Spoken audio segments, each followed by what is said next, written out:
And we're back to learn CapCut in a year. Let me show you the opacity function. Yet again, we are under video basic. Just make sure that your clip is active in the timeline, and then you can see that on the top right. Make sure the drop down is open and check the box for blend. And then you have this opacity slider, which is then simply the transparency of a clip. One use case would be to add a watermark, so kind of like a logo, a signature on the bottom right. Pretty sure you've seen that. It's often used for brands. So let me put it here and I'll size it down.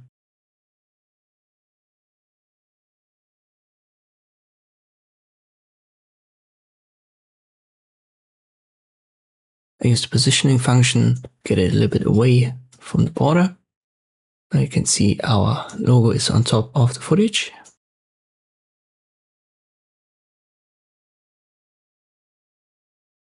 Make sure that you have the logo selected and then reduce the opacity.